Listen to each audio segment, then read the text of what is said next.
8 ஊரு எச்சில் ஊரு லிஸ்ட் இருக்கு கையில. கம கம கம கம கம கம சமையல். நான் சமைக்க ஆரம்பிச்சேன்னா எல்லார் வாயிலும் எச்சு தான் ஊறும்.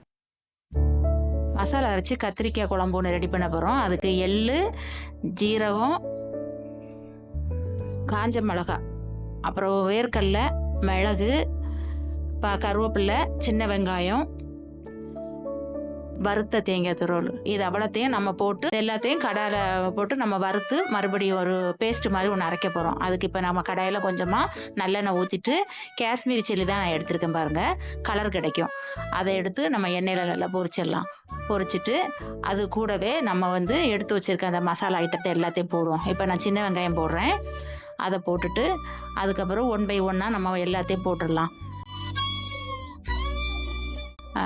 கருவேப்பிலை போடுறேன், அதையும் போட்டு லைட்டாக வதக்கிட்டு அப்புறம் நம்ம எடுத்து வச்சுருக்க அந்த ஜீரகம், மிளகு அதை போட்டு லைட்டாக வறுத்துருவோம். அப்புறம் வேர்க்கடலை, அதுக்கு டேஸ்ட்டு கொடுக்குறதே இந்த வேர்க்கடலையும் எள்ளும் தான் பாருங்கள்.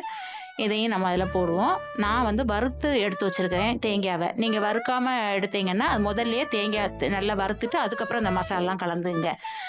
நான் ஆல்ரெடி சீக்கிரமாக வேலை முடியும்னு சொல்லி எப்போவுமே நான் வீட்டில் ஃப்ரிட்ஜில் தேங்காய் வறுத்து ஸ்டோர் பண்ணி வச்சுருவேன், ஈஸியாக இருக்கும். இதெல்லாம் நல்லா வறுத்துருங்க, ரொம்ப கறியை விட்றாதீங்க, லைட்டாக வறுத்துருங்க. வறுத்துட்டு அதை நம்ம நல்லா பேஸ்ட்டு மாதிரி அரைச்சி எடுத்துடலாம். அதுக்கப்புறம்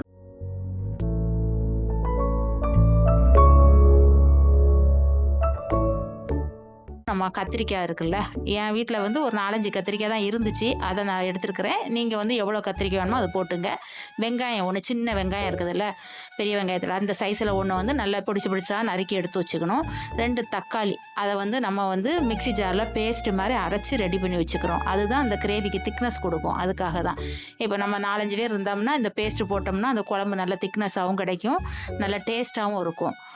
அதனால் நான் பேஸ்ட்டு மாதிரி அரைச்சிட்டேன். இப்போ நம்ம மசாலா வறுத்தோம்ல, அதெல்லாம் மிக்ஸி ஜாரில் போட்டுட்டு நல்லா நைஸாக அரைச்சி எடுத்துகிட்டு வர போகிறோம் பாருங்கள்.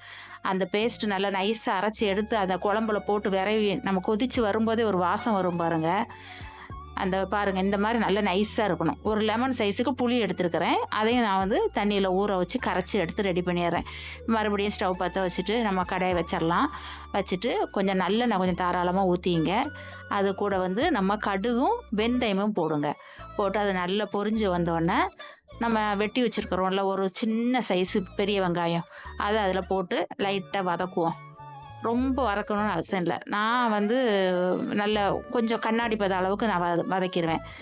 வதக்கிட்டு அதுக்கப்புறம் நம்ம அரைச்சி வச்சுருக்குறோம்ல பேஸ்ட்டு, அதையும் போடுவோம். கருவேப்பிலையும் போட்டுட்டு அந்த அரைச்சி வச்சுருக்க தக்காளி பேஸ்ட்டு வரும் பாருங்கள், அதை இதில் எடுத்து போடுவோம். அந்த தக்காளி பியூரியும் போட்டு நல்லா லைட்டாக அந்த பச்சை வாசம் போகிற அளவுக்கு நல்லா வறுத்துருவோம். ஒரு 10 பல்லு பூண்டு இருந்துன்னா அதையும் தூக்கி இதில் போட்டுருவோம். போட்டு நல்ல ஃபஸ்ட்டு நீங்கள் பூண்டு முதல்லையே போடணும், நான் கொஞ்சம் மறந்துட்டேன், அதனால் லாஸ்ட்டாக போடுறேன். அதையும் போட்டு நல்லா வறுத்துட்டோன்னு வச்சிங்களேன், அந்த பச்சை வாசம் எல்லாம் போய்டும். அந்த தக்காளி எல்லாம் அந்த எண்ணெயில் சுண்டி வந்தோடனே நம்ம வெட்டி வச்சுருக்கோம்ல கத்திரிக்காய், அதை எடுத்து அதில் போட்டு அது அந்த எண்ணெயிலேயே நல்லா வெந்து வந்ததுக்கப்புறம் நம்ம அந்த சாம்பார் தூள் இருக்குது பாருங்கள், அது 1 ஸ்பூன் போட்டுட்டு இந்த குழம்பு மிளகாத்தூள் இருக்குது நம்ம வீட்டில் அரைப்போம்ல, அந்த குழம்பு மிளகாத்தூள் ஒரு 1.5 ஸ்பூன் போடுங்க. சாம்பார் தூள் நீங்கள் காரக்குழம்புல சேர்த்திங்கன்னா நல்ல வாசனையாக இருக்கும் பாருங்கள். அப்புறம் நம்ம கரைச்சி வச்சுருக்க புளி இருக்குல்ல, அந்த புளி கரைசலையும் அதில் கொஞ்சம் ஊற்றிட்டு நல்லா கொஞ்சம் அந்த புளியிலே ஒரு 5 நிமிஷம் நல்லா வதங்கி வந்தோடனே நம்ம அரைச்சி வச்சுருக்கோம்ல மசாலா பேஸ்ட்டு, அதை எடுத்து இதில் போட்டுருவோம். போட்டுட்டு அது கூட கொஞ்சம் மிக்ஸியும் கழுவி தண்ணியும் நல்லா சேர்த்து நல்லா கொதிக்க விடணும் நம்ம. இப்போ நம்ம அதையும் ஒரு வதக்கிடுவோம். வதக்கிட்டு நல்லா கிளறி விட்டுட்டு தேவையான அளவு உப்பையும் போடுவோம். போட்டுட்டு மறுபடியும் கொஞ்சம் நல்ல எண்ணெய், உங்களுக்கு தண்ணி தாராளமாக வேணும்னா எவ்வளோ வேணுமோ அந்த அளவுக்கு பார்த்து ஊற்றிங்க, இல்லை கொஞ்சம் திக்னஸ் கட்டியாக வேணும்னா அந்த அளவுக்கு பார்த்து ஊற்றிங்க. ஊற்றிட்டு நல்லா கொதிக்க வைப்போம், மூடி போட்டு கொதிக்க வச்சிடலாம். ஒரு 10 நிமிஷம் நல்லா ஸ்லிம்மில் வச்சு, ரொம்ப ஸ்லிம்மையும் வைக்காமல் மீடியத்தில் வச்சு நம்ம கொதிக்க விடணும். அப்பப்போ இடைக்கு நின்று பார்த்து கிளறி விட்டுட்டா போதும். அது கொதிக்கும் போதே வரும் பாருங்க, வாசனை அவ்வளோ அழகாக இருக்கும்.